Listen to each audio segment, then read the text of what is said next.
بسم اللہ الرحمن الرحیم۔ السلام علیکم ورحمۃ اللہ وبرکاتہ۔ میں یوٹیوب چینل سے ابرار علی آپ سے مخاطب ہوں۔ الحمدللہ ہماری ویڈیو کا سلسلہ جاری و ساری ہے۔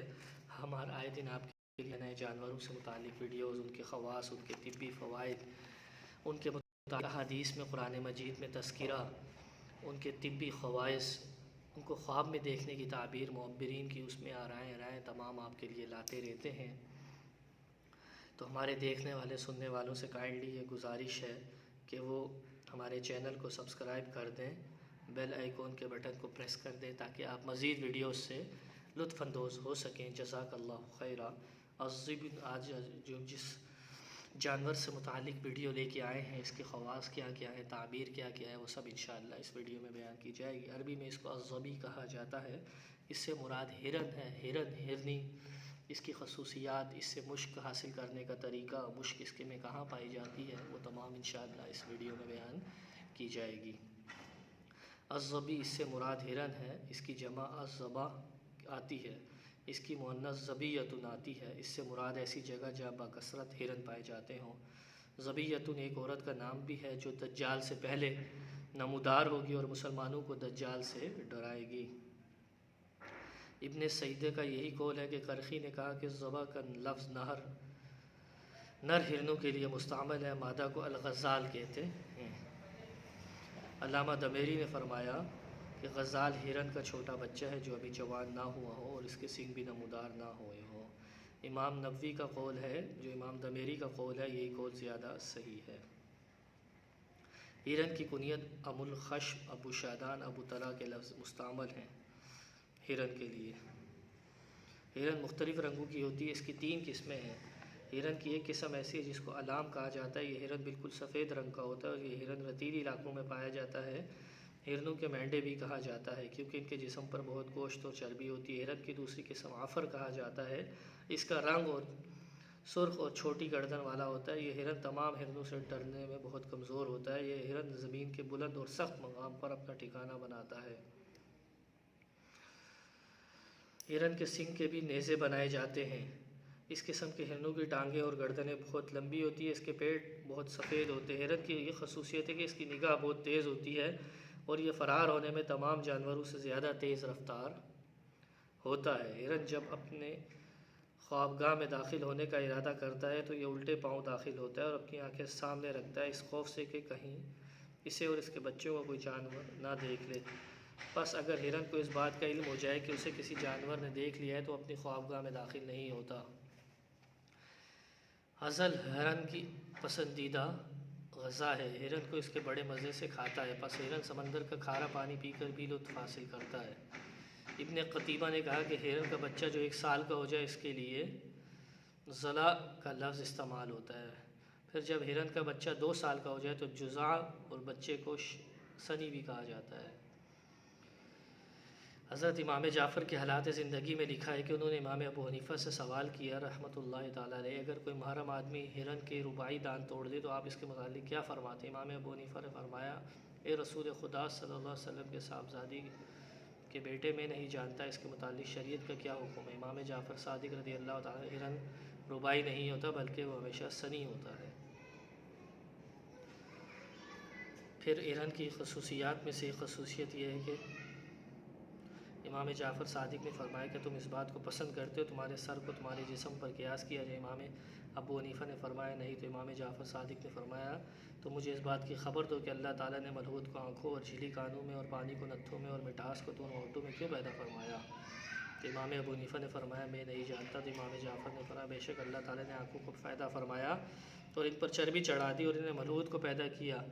ابن آدم پر احسان کرتے ہوئے آنکھوں میں ملحوت نہ ہوتی تو آنکھوں کی چربی پگھل جاتی اور آنکھیں ضائع ہو جاتی۔ اللہ تعالیٰ نے انسان پر احسان کرتے ہوئے اس کی کانوں میں جھلی کو پیدا فرمایا، اور کانوں میں جھلی نہ ہوتی تو اس میں جانور وغیرہ گھس جاتے اور انسان کا دماغ کھا جاتے۔ اللہ تعالیٰ نے ناک کے نتھوں میں پانی رطوبت پیدا فرمائی تاکہ سانس کی آمد و رفت کا سلسلہ جاری رہے۔ حدیث شریف میں ہرن کا تذکرہ آیا، نبی علیہ السلام کے اصحاب کا گزر حالت احرام میں ایک ہرن پر ہوا جو درخت کے سائے میں سویا ہوا تھا، پس آپ نے اپنے صحابہ میں سے ایک صحابی سے فرمایا اے فلاں اس جگہ کھڑے ہو جاؤ یہاں تک کہ لوگ یہاں سے گزر جائیں تاکہ کوئی آدمی بھی ہرن کو نہ دیکھ سکے، یعنی ہرن کو نہ چھیڑے۔ اچھا، ایک صحابی کا بھی واقعہ، انہوں نے ہرن کو دیکھا، اس کی طرف تیر پھینکا جس سے وہ زخمی ہو گیا، اس کی موت واقع ہو گئی۔ پس میرے دل میں اس کی موت کا احساس ہوا تو حضرت عمر کے پاس اس کے متعلق سوال کیا، تو حضرت عمر نے کی جانب ایک خوبصورت شخص کو پایا، وہ عبد الرحمن بن عوف تھے۔ حضرت عمر سے سوال کیا، حضرت عمر عبد الرحمن بن عوف کی طرف متوجہ فرمایا کہ آپ کی رائے میں فدیے کے طور پر ایک بکری کافی ہوگی؟ عبد الرحمن نے فرمایا کہ ہاں بالکل۔ حضرت عمر نے حکم دیا ایک بکری ذبح کرو۔ پس جب ان کی مجلس سے اٹھے تو انہوں نے کہا امیر المومنین، آپ خود فتویٰ نہیں دیتے بلکہ دوسرے شخص سے پوچھ کر جواب دیا، تو آپ کی گفتگو سن لی اور ایک کوڑا اٹھا کر ایک کوڑا پھینکا اور مجھے کوڑا مارنے کے لیے میری طرف متوجہ ہوئے۔ ہرن کی ایک قسم غزل المسخ ہے جس کا رنگ سیاہ ہوتا ہے۔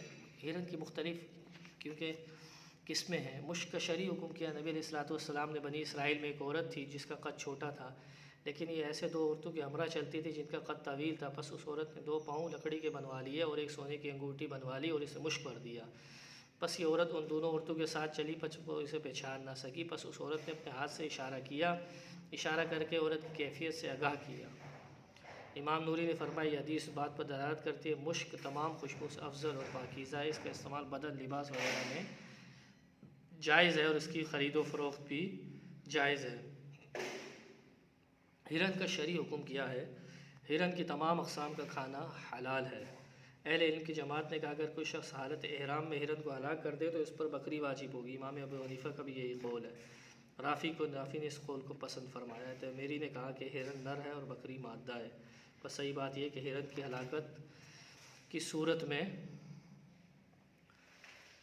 سنی یعنی ہرن کی قربانی دی جائے گی۔ خواص ہرن کا سینگ چھیل کر گھر میں اس کی دھونی دی جائے تو تمام زہریلے جانور فرار ہو جاتے ہیں۔ ہرن کی زبان سائے میں خشک کرنے کے بعد کسی زبان دراز عورت کو کھلا لی جائے تو اس کی زبان درازی ختم ہو جائے گی۔ ہرن کا پتا کان میں درد میں مبتلا شخص اپنے کان میں ٹپکا لے تو اس کے کان کا درد ختم ہو جائے گا۔ ہرن کی مینگنی اور کھال جلا کر پیس لی جائے اور پھر بچے کے کھانے میں ملا دی جائے تو بچہ مینگنی اور کھال کا صفوف کھانے کے بعد ہونہار، ذہین اور فصیح اللسان ہو جائے گا۔ ہرن کا مشک آنکھوں کی روشنی میں اضافہ کرتا ہے اور رطوبات کو جذب کر لیتا ہے، دل اور دماغ کو طاقتور کرتا ہے، نیز یہ آنکھوں کی سفیدی کو چمکاتا ہے اور خفقان کے لیے بھی نافع ہے۔ نیز ہرن کا مشک ہر قسم کے زہروں کے لیے تریاق ہے، مگر اس کے استعمال سے انسان کے چہرے کا رنگ زرد ہو جاتا ہے۔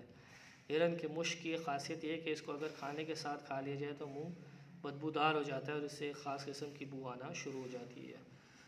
مشک گرم خشک ہوتا ہے اور عمدہ قسم کا مشک صفی جو تبت سے لایا جاتا ہے یہ گرم دماغ والوں کے لیے نقصان دہ ہے۔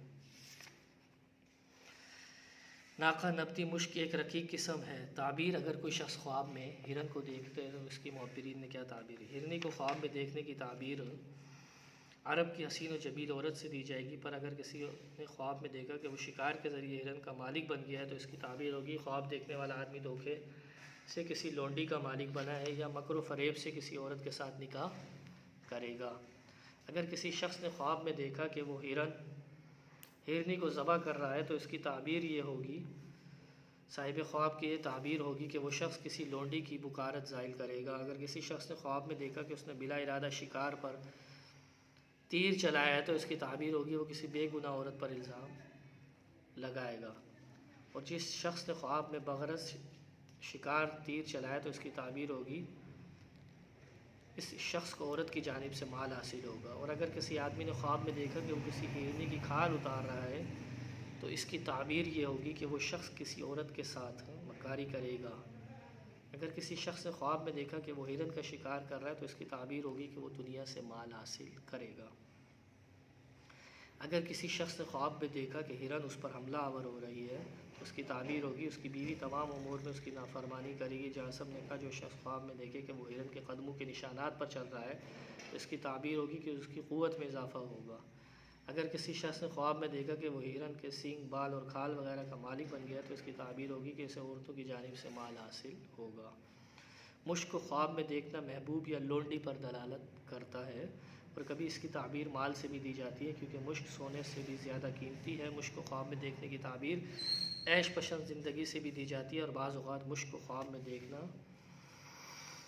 تہمت زدہ افراد کے بری ہونے پر بھی دلالت کرتا ہے۔ بعض اہل علم نے کہا مشک کو خواب میں دیکھنا لڑکے کی جانب اشارہ ہے۔ بعض اہل علم کے نزدیک مشک کو خواب میں دیکھنے کی تعبیر عورت سے دی جاتی ہے۔ واللہ اعلم بالصواب۔ فائدہ علامہ دمیری نے فرمایا کہ جو شخص خالص اللہ تعالیٰ کے لیے کوئی عمل کرتا ہے، اللہ کی رضا کے علاوہ کوئی اور نیت نہیں ہوتی، اس پر اس کے آنے والے نسلوں پر اس کے برکات ظاہر ہوتے ہیں کہ جیسا کہ حضرت آدم علیہ السلام جنت سے اتر کر زمین کی طرف تشریف لائے تو جنگل کے تمام جانور آپ کی خدمت میں حاضر ہوئے اور سلام کرنے لگے۔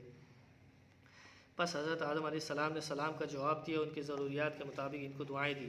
پس جب آپ کے پاس ہرن کا ایک ریوڑ حاضر ہوا، پس آپ نے ان کے لیے دعا فرمائی اور ان کی پشت پر ہاتھ پھیرا۔ پس آپ کے ہاتھ پھیرنے کی برکت سے اللہ تعالیٰ نے ان میں مشک جیسی چیز پیدا فرما دی۔ پس جب دوسرے ہرنوں نے دیکھا تو وہ کہنے لگے تمہارے اندر چیز کہاں سے آ گئی؟ پس انہوں نے کہا ہم نے حضرت آدم علیہ السلام کی زیارت کی، انہوں نے ہمارے لیے دعا فرمائی اور ہماری پشت پر ہاتھ پھیرا، جس کی برکت سے چیز ہمارے اندر پیدا ہو گئی۔ پس باقی ہرن بھی حضرت آدم علیہ السلام کی خدمت میں حاضر ہوئے، آپ نے ان کے لیے بھی دعا فرمائی اور ان کی پشت پر دست مبارک پھیرا، لیکن ان میں مشک جیسی کوئی چیز پیدا نہیں ہوئی۔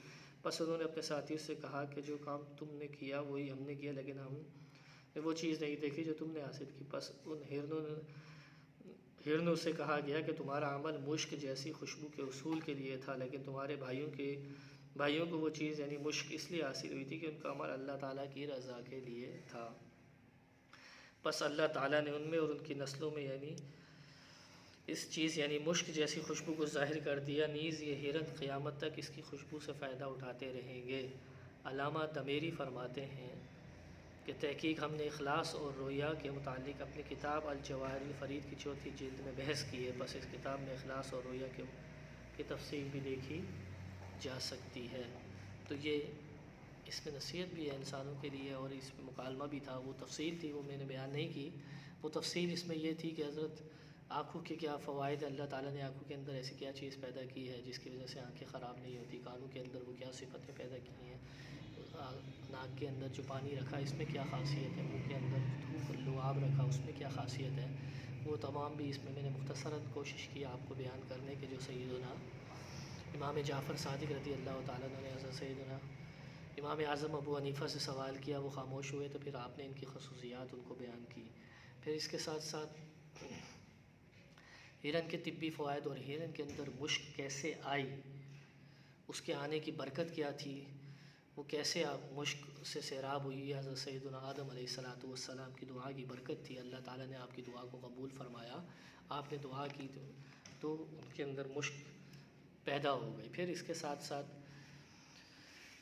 ہرن کو خواب میں دیکھنے کی تعبیر وہ میں نے آپ کو بتائی۔ اس کے ساتھ ساتھ ہرن کے ساتھ ساتھ اگر کوئی شخص خواب میں مشک خوشبو کو دیکھتا ہے اس کی تعبیر کیا ہے اور اس میں معبرین کی کیا رائے ہیں وہ میں نے آپ کو سامنے بیان کی، اور حدیث مبارکہ میں ہرن کا کیا حکم ہے، شرعی حکم کیا ہے، اس کے کھانے کو حلال کہا گیا ہے وہ آپ کے سامنے بیان کیا۔ حالت احرام میں اگر کوئی شخص ہرن کا شکار کر لے تو اس پر اس کا فدیہ کیا ہوگا، تاوان کیا ہوگا، اس کا قصاص کیا ہوگا، کیونکہ وہ محرم میں حالت احرام میں ہے تو اس کا بتایا کہ اس پر ایک دم دینا لازمی ہوگا اور وہ اس پہ بکری دے گا، یہ امام اعظم ابو حنیفہ کا قول ہے۔ تو ہرن کی خصوصیات، اس کے طبی فوائد، اس کو خواب میں دیکھنے کی تعبیر، ہرن کی قسمیں، اور زیادہ جو ہمارے یہاں ہرن جو زیادہ پائی جاتی ہے چتکبرے کلر کی اور نیچے سے وائٹ ہوتی ہے، اور مشک جو خوشبو ہے وہ بھی اسی کی ناف سے حاصل کی جاتی ہے، اور نایاب خوشبو ہے اور تمام خوشبوؤں کی جامع خوشبو اس کو کہا جاتا ہے، جس کے بہت سارے فیودات ہیں۔ اس کو استعمال کرنے سے بھی انسان کی زینت میں اضافہ ہو جاتا ہے، روح کی تسکین کا باعث بنتی ہے، اور دیگر چیزوں میں بھی اس کے بہت سارے فیودات حاصل کیے جا سکتے ہیں مشک جیسی خوشبو سے۔ تو ہرن کی خصوصیات، اس کے طبی فوائد، اس کے سینگ کے فوائد، اس کی کھال کے فوائد، اس کے گوشت کے فوائد، وہ تمام ہم نے آپ کے سامنے بیان کر دیے ہیں، کیونکہ ویڈیو میں بہت طوالت تھی، ہم نے جتنا اس سے اختصار ہو سکا ہم نے اختصار کے ساتھ آپ کے سامنے بیان کر دیا ہے۔ تو دیکھنے والے سننے والوں سے کائنڈلی یہ گزارش ہے کہ جو ہماری ویڈیو کو دیکھتے ہیں، ہمیں لائک کرتے ہیں، پسند کرتے ہیں، تو ہماری ویڈیوز کو دیگر گروپس میں بھی شیئر کیا کریں تاکہ مزید لوگ اس سے فائدہ اٹھا سکیں۔ ہم جانوروں کا انسائکلوپیڈیا، ان کے متعلق، ان کو خواب میں دیکھنے کے متعلق، ان کی حقائق، ان سے متعلق ویڈیوز آپ کے لیے ہر روز نئی ویڈیوز لاتے رہتے ہیں، اپلوڈ کرتے رہتے ہیں، تاکہ یہ علم نافع ہے، اس کو پھیلانے میں آپ ہمارا ساتھ دیں گے۔ وہ فقہا، محدثین، معبرین کی رائیں جو ان کی ساری زندگیوں کی محنتیں ہیں، اور وہ نچوڑ ہم آپ کے سامنے لاتے رہتے ہیں، تو اس لیے آپ اس علم نافع کو پھیلانے میں ہمارا ساتھ دیں، مزید گروپس میں ہماری ویڈیو کو شیئر کریں تاکہ مزید لوگ اس سے استفادہ حاصل کر سکیں۔ جزاک اللہ خیر، السلام علیکم۔